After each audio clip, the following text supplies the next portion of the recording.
Hi, everyone. Welcome to the March 2021 office hours for our SOAR digital training program.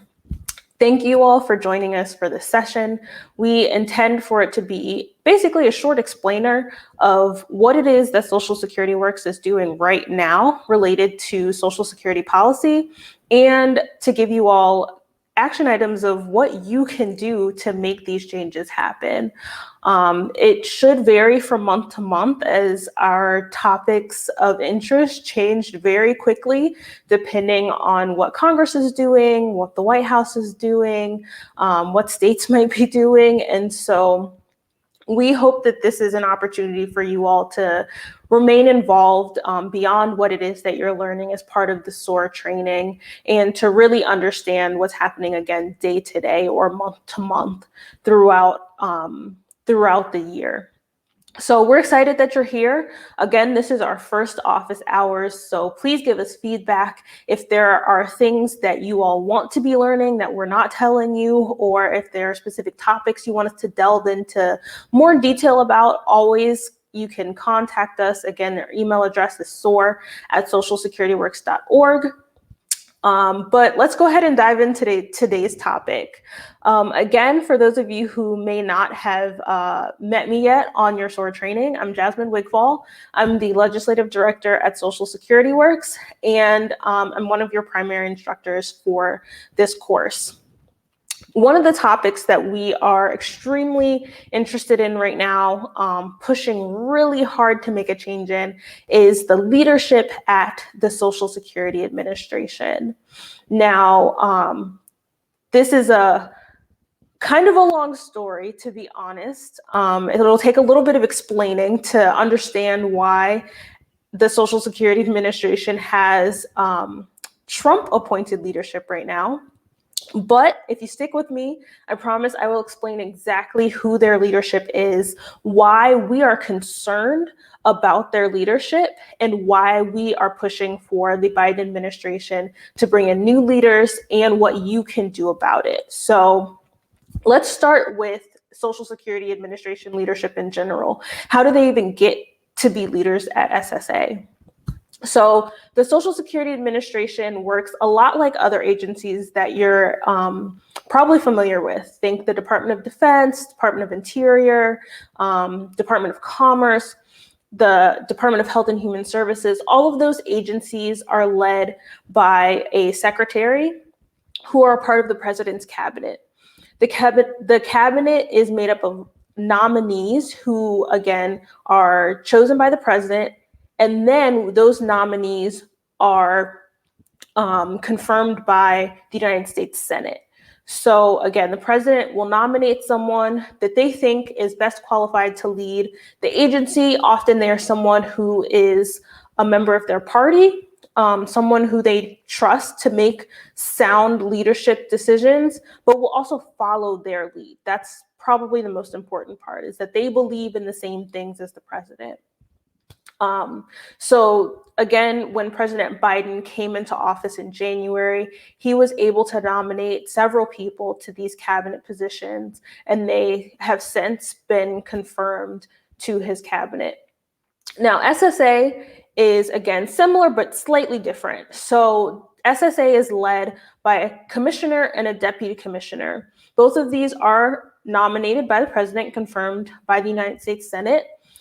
But instead of serving 4-year terms, like many of the other appointees, who again are just serving solely at the pleasure of the president and are there for their term as president, the leaders at SSA are allowed 6-year terms. Now, I think the intention behind that was probably positive. Somebody thought that it would be smart to have unbiased leadership at SSA, to have leadership that was not necessarily tied to a political party, that could make good decisions for Social Security no matter who the president was.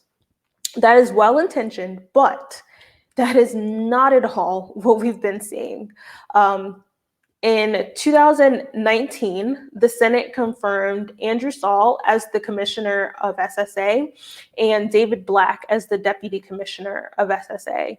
They are both people who have not served the program how we think it should be done. They have done things that have undermined the workforce. They have done things that have been damaging to Social Security and really hurt people's faith in the agency. They started their term in 2019. And so, like I said, they serve a 6-year term, which means their term is not up until 2025. So if no one does anything, they could be at the lead of the agency for several more years beyond even a Biden administration. And that's worrisome to us. Now, I'll go into a little more detail later about the specific things that we're concerned about, but the number one thing that I think is important for us to realize is that the deputy commissioner, for one, can be removed for any reason. They do serve at the pleasure of the president. There is no statute that restricts the president from removing or for asking for the resignation of the deputy commissioner of the Social Security Administration. So we think that the removal of the deputy commissioner is very simple, cut and dry, straightforward. The commissioner's term is slightly different. There is statute that does protect the commissioner from removal without cause. Now there is some there's a legal case that makes the argument actually that the commissioner could be removed for any reason, but there's debate about that. So that is what it is.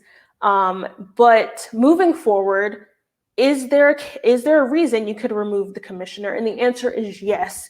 The president absolutely can remove the commissioner with cause.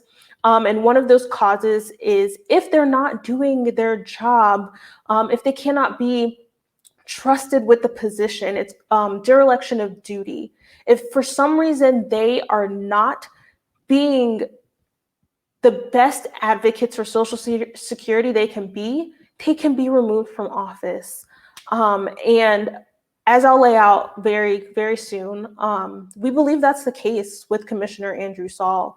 He has not been a strong advocate for the Social Security program, and we believe that he can be removed with cause by President Biden. So let's jump into talking a little more about specifically why we think that is true. So Commissioner Andrew Saul, before he came to the administration, had absolutely no experience relating to Social Security. Quite frankly, I'm not sure why he was even chosen in the first place. He had some experience dealing with retirement accounts, but to be honest, he had not enough experience to take over the position in the first place. So it was been concerning to us for a long time that he was even chosen for the position. The commissioner and deputy commissioner have both played roles in trying to really undermine our Social Security system. The deputy commissioner, unlike the commissioner, does have a history of working at the agency. David Black worked at SSA during the Bush administration. He was the head of the Office of General Counsel. While he was there during his previous time, he was part of efforts to undermine the workers' union, and he also designed policies that would get rid of protections for the rights of working families. And that's really concerning because working families are who Social Security protects. It's meant for that. And so to undermine that is extremely concerning. So again, we have been concerned about them from the jump. Since they've been at SSA, that sort of behavior for this term, has continued. We have seen them try to dismantle benefits at the last minute, the last hours of the Trump administration. Andrew Saul and David Black led SSA to try to push through regulation that would take benefits from millions of Social Security disability beneficiaries. We pushed back really, really, really, really, really hard, and that rule was never finalized. And thank goodness we will not see that rule finalized as part of the Biden administration. And so those beneficiaries' benefits are protected. Unfortunately, before that, they were able to finalize rules that would eliminate the independent review of disability claims. Now, that's going to be important for something we talk about later. It's related to the role of the administrative law judges. The administrative law judges are the people who review those disability claims, and they have a very important role in our Social Security system. They truly are an unbiased group of individuals who make sure that people who need their disability benefits can get those. And so it's important that they have a lot of training, that they are not political in their role. And so right now that's what we have. But again, this rule that was finalized by the Trump administration would include others who are not, who are partisans, I should say, and who might represent the interest of a political party rather than the best interests of beneficiaries. And so that's something we are pushing back on for the Biden administration to rescind.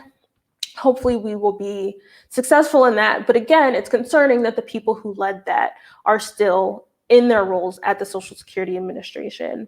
Another thing is the union busting efforts that have been made by both Commissioner Saul and Deputy Commissioner Black. We mentioned that Deputy Commissioner Black had been a part of those sorts of actions during his previous term at the agency, and now he has continued that.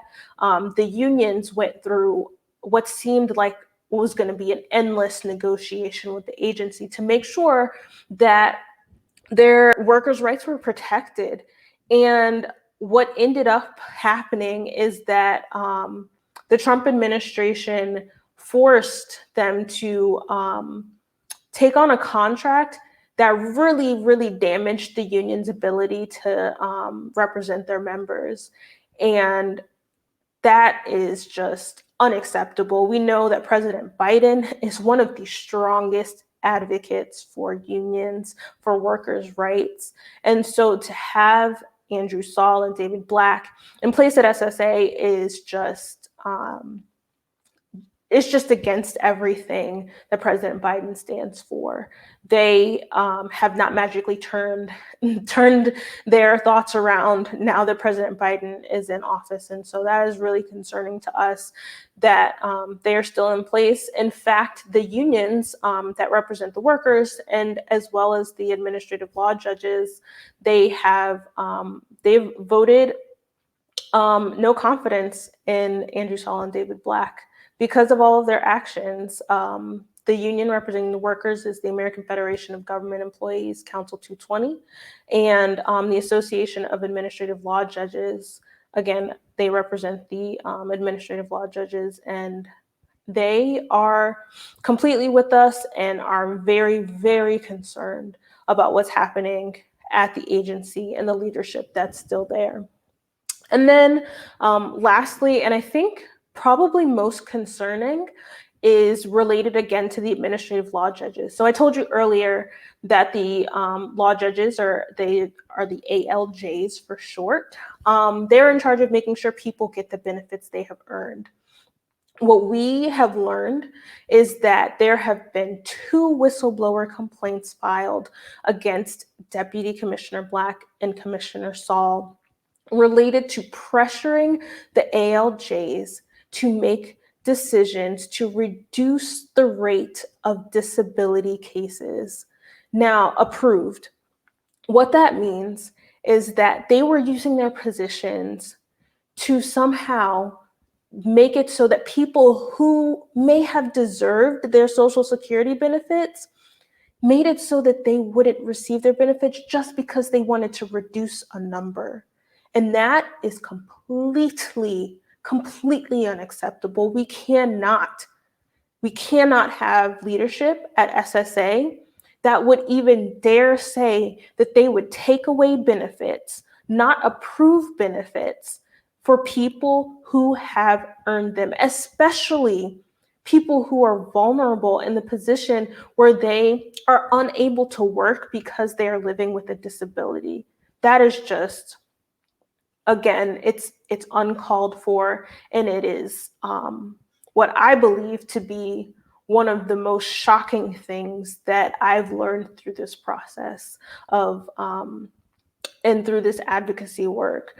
I think that for all of us at Social Security Works and for all of us in the larger Social Security advocacy world, these things are absolutely the reason why Commissioner Andrew Saul and Deputy Commissioner David Black should not be serving as the leadership for the Social Security Administration. And we believe that they will undermine all of the priorities of President Biden. If you read our email from last week, you know that President Biden has a really strong plan for Social Security. And the last thing that we want to see is for the leadership at SSA to undermine all of those really great things that President Biden can do. And so for that reason, Social Security Works and many others are calling for the removal of Commissioner Andrew Saul and Deputy Commissioner David Black. And now for the most important part of this is, what can you do about it? So I hope that all of you already received the Social Security Works emails. If you do not, you should visit our website. I will put it at the bottom of the screen. It's socialsecurityworks.org. You should visit our page, sign our petition on the page, and you will receive our email updates. For this particular issue, I know that we are going to collect petition signatures and deliver them to the White House so that your voice can be heard and so that President Biden understands that we want to see him succeed, and he cannot succeed with these two people in charge of the Social Security Administration. So I hope that you will sign up for our emails. That's the first thing. The second thing that you can do is really simple, and that is to use the skills that you have learned through your SOAR training to post about this on Facebook and post about it on Twitter. And it's even easier than what we taught you on your SOAR training. On SOAR, we kind of gave you the tools for you to write your own tweets and to write your own posts on Facebook. But this is easier because we've already done it for you. Our communications team at Social Security Works is really awesome. They are tweeting and posting about this constantly.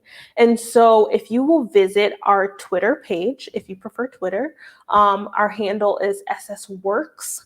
And I put this at the bottom of the screen. If you visit our Twitter page, you can go on and retweet the things that we're tweeting. You can even quote tweet, and you can add your own words at the top of our tweet so that the people at the White House can see that you too are passionate about SSA having good leadership. And so the more they see this, the more they will understand that people really want to see a change, and again, really want them to be successful, because that's what this is about. In the end, we want to see the best things done, and we really believe that President Biden has a good plan. And so in order for that to happen, they need to hear from you. So again, that's our Twitter handle. Please go retweet the things you see related to this issue. Again, we also have a Facebook page if you haven't been there. Social Security Works, if you look for us in the search bar or you go to the link at the bottom of the page, really easy to find. And you can just go to Facebook and either you can share any of the posts and articles that we have posted, or you can write your own. But again, it's important that you're sharing these things with your friends, with your family, and with even your members of Congress. Congress can put a lot of pressure on a White House administration. And that's something I probably should have added. Senator Brown, who is the chair of the subcommittee that works on Social Security in the Senate, and Representative Larson, along with Representatives Davis and Pascrell in the House, have all called for the removal of Commissioner Saul and Deputy Commissioner Black. So this isn't just advocates on the outside fighting. We have people, champions, who are working for us as well in Congress. And now it's just time for us to take it up a notch. It's time for us to really push this forward because, again, if we want to have a very productive year, if we want to see good things happen at the Social Security Administration, then we have to have good leadership in place. And so I hope that you all understand this issue a little bit better. If you have questions, like I said, please don't hesitate to reach out to us. If there's any materials that we can provide for you, we are happy to do that. We are just glad that you're here and participating with us. As I said, this is intended to be short, so I'm going to go ahead and wrap this up. But I look forward to seeing you all next month in April, where we will cover probably a new topic and have you all be involved in doing more advocacy on the Hill or in the White House or wherever. So thank you all for joining, and I look forward to seeing you all next month. Thanks. Bye.